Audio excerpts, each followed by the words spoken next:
하나님의 은혜와 우리 주 예수 그리스도의 평강이 사랑하는 우리 태어난 성도들과 오늘 장학금을 받는 장학생들 가운데에 함께 하시기를 주님의 이름으로 축원합니다.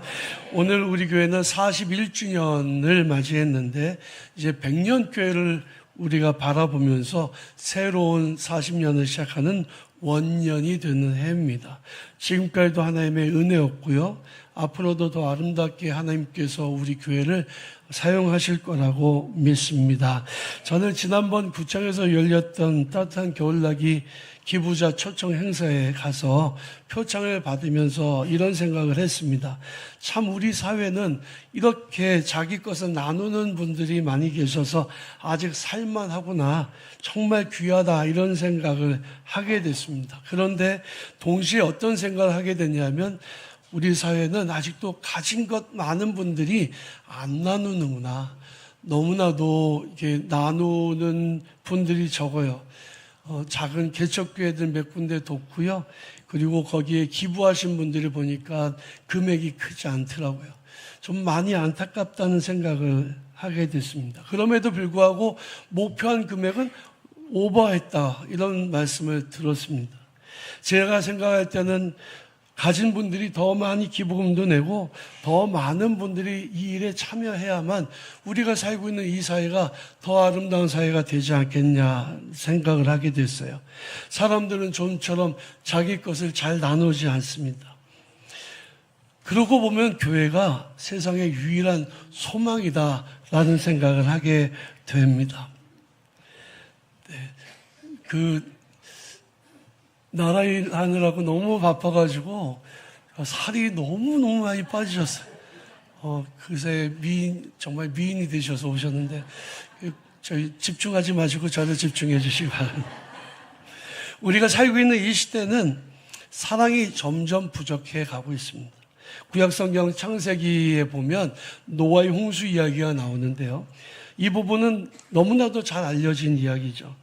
노아라는 사람이 살고 있었는데 그 사람이 당시에 하나님이 보시기에 의인이었다라고 성경 기록하죠.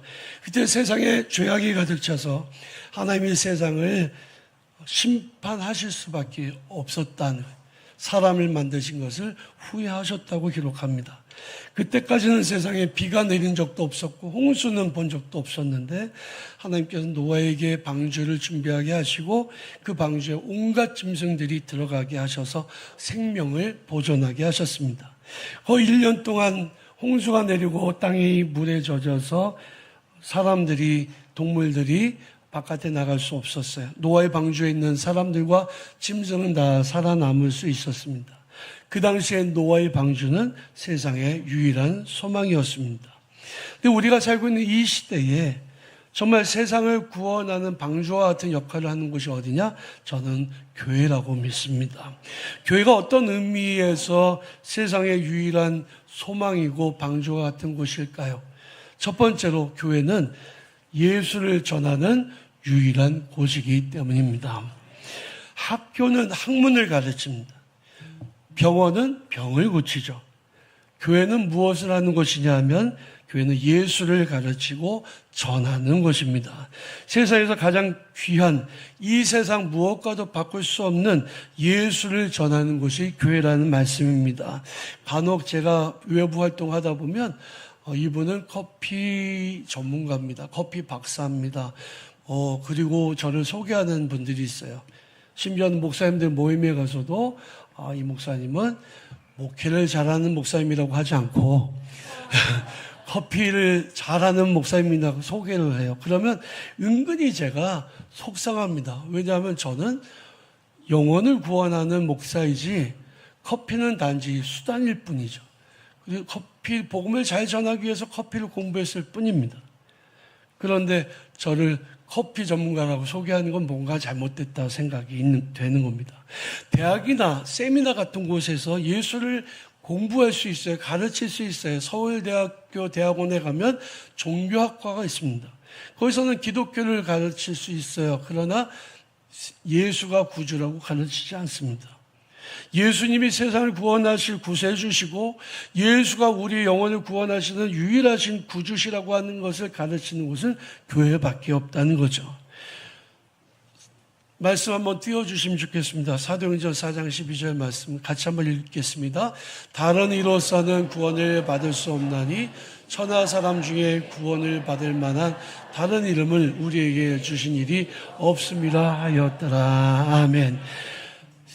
이 세상에 어떤 것으로도 구원을 받지 못하고 오직 예수의 이름으로만 구원을 얻는다고 성경은 말씀하고 있습니다. 예수를 믿어야 구원을 받습니다. 예수를 모르면 구원을 받지 못합니다. 그런 의미에서 예수가 세상의 소망이고 예수 없는 사람들은 모두 자기 죄로 인해 심판을 받을 수밖에 없다는 것을 알아야 합니다. 교회는 예수를 전하기 위해서 세상에 존재합니다. 그렇기에 교회가 귀하고 세상의 유일한 소망인 것입니다. 작은 교회든 큰 교회든 예수를 전하는 교회는 정말 귀한 것이고 예수를 전하는 목회자는 정말 존귀하신 분들이에요. 여러분, 세상과 비교할 수 없는 가장 귀하고 귀한 곳이 교회임을 믿으시기를 바랍니다. 둘째로 교회는요, 하나님의 사랑을 세상에 실천하는 유일한 공동체이기 때문에 그렇습니다. 성경은 우리 믿는 성도들을 가리켜서 그리스도의 대사, 앰베서더라고 말합니다. 대사는 그 나라를 대표합니다. 대사관이 하는 가장 중요한 일은 자기네 나라를 대표해서 그 나라의 모든 조약과 이런 일들을 하는 것도 하지만 정말 중요한 일은 자기 나라의 문화를 세상에 전하는 것입니다. 미국이나 영국이나 또 일본이나 그곳에 있는 대사관이나 영사관에서 하는 일 중에 하나가 뭐냐면 한국의 문화인 김장을 담그는 일들, 또 불고기 파티를 하거나 케이팝 같은 것을 소개합니다. 왜냐하면 그 문화를 전하는 게 정말 중요한 목적이 있기 때문입니다. 제가 지난번에 중랑구에서 자랑인 장미축제에서 커피 대회를 한 적이 있는데 거기 과테말라 대사님이 오셨어요. 거기 오셔서 거기에 기꺼이 그 시간을 냈는데 이유가 뭐냐면 그분의 목적은 자기네 나라의 커피를 소개하는 거예요. 그러니까 커피를 소개하는 곳에는 그 나라 대사들은 언제든지 얼마든지 옵니다. 노원구에서 하는 커피 축제는요, 11개국의 대사들이 왔습니다. 왜냐하면 자기네 나라의 가장 중요한 그런 수출품이 커피이기 때문에 그렇죠. 교회는 이 세상에 있는 하나님 나라의 대사관입니다. 세상 사람들은 교회를 통해서 하나님의 사랑을 경험하게 되는 거죠. 세상에 이전에 한 번도 경험해 보지 못했던 사랑을 교회를 통해서 경험하게 되는 겁니다. 우리가 살고 있는 이 시대는 한마디로 말한다면 사랑이 없고 사랑이 왜곡되어 있는 시대죠. 진정한 사랑을 세상에서 찾을 수 있습니까? 저는 아니라고 봅니다. 사람들은 자꾸만 사랑을 주지 않고 받으려고만 해요.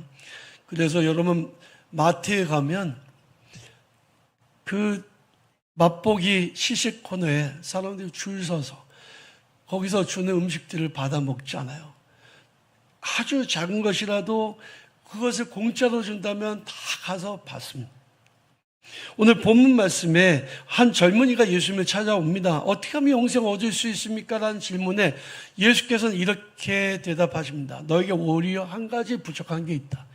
너 가지고 있는 재산들을 팔아서 가난한 사람들을 나눠주고 그 후에 나를 따르라. 그런데 그 사람은 부자였고 그래서 가진 것이 많아서 근심하며 집으로 돌아갔다라고 성경은 기록하고 있습니다. 내게 한 가지 부족한 것이 있다. 그게 뭐냐면 나눔이 없다는 거죠. 나누어주지 못한 이유는 뭘까요? 욕심 때문입니다. 세상에는 이렇게 가난하고 어려운 사람들이 많은데 가난한 사람들을 위해서 나누어주고 사랑을 베푸는 일이 너무 인색한 게 우리가 살고 있는 이 시대입니다. 예수께서는 내가 가진 것을 팔아서 가난한 사람들에게 나누어주고 그 후에 나를 따르라고 말씀하셨습니다. 이것이 기독교의 정말 중요한 정신이죠. 어느 주일에 우리 교회 권사님이 저를 찾아왔습니다. 그 권사님은 세종시에서 음악학원을 하는 드럼을 가르치는 그런 권사님이에요. 그리고 오셔서 갑자기 봉투를 꺼내는데 저는 누가 저한테 와서 봉투만 주면 설레요. 근데 딱 보니까 5만 원짜리 100장 들어있는 거예요. 500만 원. 그분이 말하기를 자기 기도한 게 있는데 자기가 50이 되면 그때 500만 원 헌금해야 되겠다라고 차근차근 준비해 왔다는 거죠. 목사님 마음대로 쓰십시오.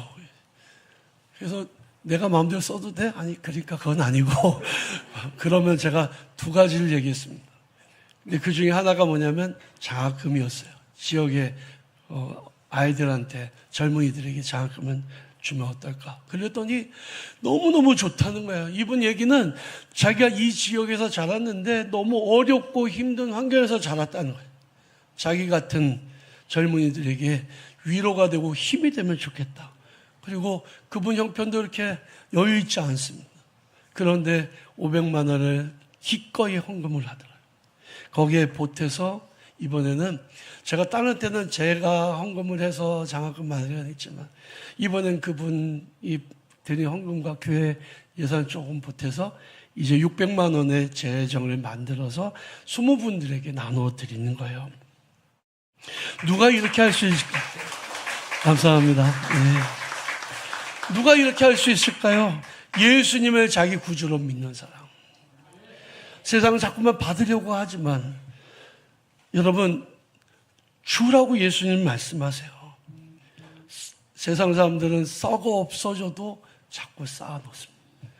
자기 집에 현금다발 어마어마하게 쌓아놓은 사람들도 있잖아요. 다른 종교 이야기를 좀 해보겠습니다. 비판하거나 비난하려는 게 아니에요. 불교에는요, 탁발이나 시주의 개념이 있습니다. 태국이나 캄보디아 같은 나라에서는 아침이 되면 스님들이 바구니를 들고 행진합니다. 그러면 사람들이요, 음식을 가지고, 과일을 가지고 그분들의 그 바구니에다가 담아드립니다. 4월 초팔이 되면요, 절에나 암자에 있는 불전에 사람들이 시주돈을 갖다가 넣습니다. 얼마가 들어가는지도 몰라요. 어떻게 쓰는지도 몰라요. 등을 다는데 등 하나가 10만 원에서 몇십만 원, 몇백만 원까지. 그 돈들이 어떻게 쓰여진지 모릅니다. 불교의 목표는요, 내가 성불하는 거예요. 다른 사람은 몰라도 나만 잘 되면 되는 거예요. 그러니까 석가모니가 이렇게 말씀하셨다잖아요. 천상천하 유아독존. 나 혼자 존경하게 되면 돼요. 그러니까 불교에서 인사는 뭐예요? 성불하십시오예요. 다른 사람이 성불하는 것에는 아무런 관심이 없고 자기 자신이 성불하는 거에 목적이 있어요. 이게 불교의 정신이죠. 하지만 교회는요, 하나님 사랑, 이웃 사랑이에요. 교회의 정신이 있다면, 가장 중요한 정신이 있다면 그게 뭘까? 하나님을 사랑하고 이웃을 사랑하는 겁니다. 내가 예수 믿고 구원받는 것도 정말 중요한 일이지만 다른 사람이 예수 믿고 구원받아서 복받는 것, 이 지옥과 같은 고통에서 벗어나게 하는 것, 이게 교회의 가장 중요한 목적입니다. 누가 와서 전도하면요, 너나 믿어라 그러지 마시고요, 그게 자기를 사랑해서 하는 것이라는 사실을 알아주시면 좋을 것 같아요. 우리나라에서 이웃사랑을 실천하는 정말 대부분의 단체들, 여러분 제가 이름만 얘기하면 다 알만한 단체들이에요. 그것들은 다 기독교 정신으로 세워진 단체입니다. 기아대책, 월드비전, 굿네이버스, 그리고 선명회, 복지관 중에서 가장 유명한 태아복지관, 이것은 감리교회가 처음 시작하고 지금 엄청난 활동을 하고 있는 복지관이죠. 여러분, 병원도 학교도 다 교회가 세우고 엄청난 재산을 헌금해서 운영하고 있습니다. 사랑의 장기기증운동 본부, 다 우리나라의 장기기증운동을 일으켰던 이것도 기독교 단체입니다. 교회와 기독교인들은 나누고 베푸는 일을 너무나도 당연하게 생각해요. 이유가 뭘까요? 그것이 하나님의 명령이고 사명이기 때문입니다. 우리는 하나님께로부터 먼저 값없이 큰 사랑을 받았기에 그 사랑을 받은 사람들은 값없이 사랑을 나누고 베푸는 사명이 있습니다. 예수께서 말씀하시기를 너희가 거저 받았으니 거저 주라고 말씀하고 계세요. 교회는 하나님을 사랑하고 하나님의 영광 위에, 이웃 사랑을 위해 실천하며 살아가는 공동체입니다. 세상에서 조건 없이 주는 공동체는 교회밖에 없어요. 그래서 교회는 세상의 유일한 소망입니다. 마지막으로 교회는 세상에서 선과 악의 기준이 되는 유일한 기준점이에요. 세상은 성공하는 법을 가르칩니다. 수단과 방법을 가리지 않고 성공만 하면 돼요. 세상에 속한 사람들은 누가 안 보면 편법에 서서라도 성공하면 된다고 생각합니다. CCTV가 있는 곳에서는 질서를 지키고 법을 지키고, 없는 곳에서는 막 법을 어기고 사는 사람들도 많죠. 제가 목사님들 모시고 목욕탕에 갔어요. 그런데 사모님은 수건 하나랑 키를 주더라고요. 목사님들은 키만 줘요. 그래서 제가 물어봤습니다. 왜? 이 목사님들은 키만 주고 사모님들은 수건까지 주냐? 여탕에는 수건이 없대요. 남탕에는 산더미처럼 쌓아놓고 있거든요. 여탕에는 샴푸도 없고 뭐 이런 것도 없대요. 남탕에는 널려 있거든요. 왜 그러냐? 제가 물어봤어요. 왜 그러세요? 그랬더니 그 주인이 뭐라고 얘기했는지 아십니까? 왜일까요? 여탕에서는 없어진대요. 다 갖다 놓으면 다 없어진대요. 여러분, 교회는요, 어떻게 하면 성공적으로 사느냐를 가르쳐 주지 않고, 어떻게 하면 의롭게 사느냐, 어떻게 하면 진실하게 사느냐, 어떻게 하면 사랑하며 사느냐를 가르쳐 줍니다. 교회와 성도는 하나님이 살아계시다는 것을 믿는 공동체예요. 사람은 안 봐도 하나님이 보고 계시기 때문에 진리 가운데 살 수밖에 없다는, 의롭게 살 수밖에 없다는 거예요. 그런 의미에서 본다면 교회는 세상의 유일한 마지막 소망입니다. 이런 우리 교회는 이런 세상의 유일한 소망으로 사명을 잘 감당하는 역할을 감당하는 그런 교회로 41년 동안에 이렇게 헌신하면서 섬기면서 살아왔습니다. 앞으로 우리 교회가 100년 교회가 될 때까지 더 많이 섬기고 더 많이 헌신하고 세상의 소망이 될 수 있도록 여러분들 응원해 주시고 기도해 주시기를 부탁을 드립니다.